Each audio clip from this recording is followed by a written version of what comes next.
मेरा पहला क्वेश्चन आपके सामने, अभाज्य युग्म संख्याओं का योग 36 है, उन अभाज्य युग्म संख्याओं का गुणनफल ज्ञात कीजिए। तो देखिए अभाज्य युग्म कहते किसे हैं? ऐसी दो संख्याएं जिनका अंतर 2 का हो, जैसे 3 और 5, ये क्या है? एक अभाज्य युग्म है जिसका अंतर कितना है? 2 है। तो अभाज्य युग्म समझ गए आप? ऐसी दो संख्याएं जिनका अंतर 2 हो उसे अभाज्य युग्म संख्या कहते हैं। ठीक है, तो पहले ही मान लेते हैं कि पहली अभाज्य युग्म संख्या कौन सी? 1, और दूसरी को मान लेते हैं x+2। तभी तो इन दोनों का अंतर करेंगे तो कितने का आएगा? 2 का आ जाएगा। तो देखिए दो संख्याओं का योग, इनका योग कितना दिया है? इनका योग दिया हुआ है 36, तो ये बराबर में 36 आ गए।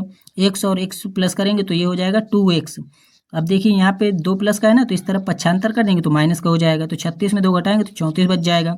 अब 2 से इस 34 को काटेंगे तो x का मान 17 हमारा निकल कर आ जाएगा। तो हमें निकालना क्या है? उन अभाज्य युग्म संख्याओं का गुणनफल निकालना है। तो देखिए x का मान हमने निकाल लिया है कितना? 17। अब देखिए दूसरी संख्या हमारी क्या थी? x+2 थी, तो 17 में 2 प्लस कर देंगे तो कितना हो जाएगा? 19 हो जाएगा। तो चलिए यहाँ पे ये हमारा क्या हो गया? 19 हो गया। अब इन दोनों का गुणा कर लेना है। तो 17 नहीं, 153 इकाई 3 हासिल आगे 15, 17 एकम 17, 17 में 15 जोड़ेंगे तो 32 हो जाएगा। तो उन दो अभाज्य युग्म संख्याओं का गुणनफल कितना हो जाएगा? 323। ऑप्शन ए इसका राइट आंसर हो जाएगा। अगले क्वेश्चन पे चलते हैं। ये रहा क्वेश्चन नंबर 42। दो संख्याओं p और q का योग 17 है और उनका गुणनफल 56 है। p² प्लस q² का मान ज्ञात कीजिए। तो देखिए यहाँ पे हम लिख लेते हैं पहले।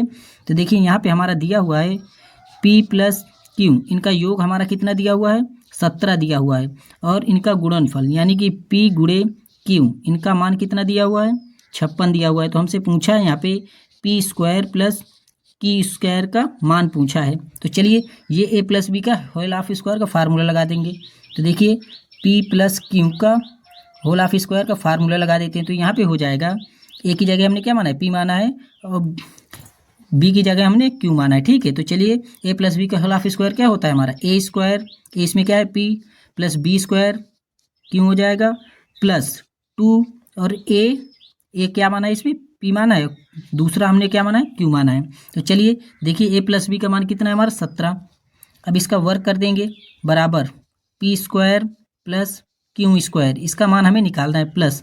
अब देखिए 2 गुणे p गुणे q, दो संख्याओं का गुणनफल कितना है? 56 है, तो यहाँ पे 56 आ जाएगा। अब 17 का वर्क करेंगे तो 289 हो जाएगा। अब देखिए यहाँ पे हो जाएगा हमारा कितना? p² प्लस q², अब प्लस 2 का गुणा हम 56 से कर देंगे तो ये कितना हो जाएगा? 112 हो जाएगा। अब देखिए 112 यहाँ पे प्लस का है ना, तो इसको पक्षांतर कर देंगे इस तरफ तो माइनस में आ जाएगा। तो चलिए माइनस यहाँ कर लेते हैं, 112 घटा लेते हैं। तो यहाँ पे हो जाएगा 9 में 2 घटाएंगे बचेगा 7, 8 में 1 घटाएंगे बचेगा 7, 2 में 1 घटाएंगे बचेगा 1। तो हमारा p² प्लस q² का मान कितना आ गया? 177। 177 किस ऑप्शन में? ऑप्शन ए में है, तो ऑप्शन ए इसका राइट आंसर हो जाएगा।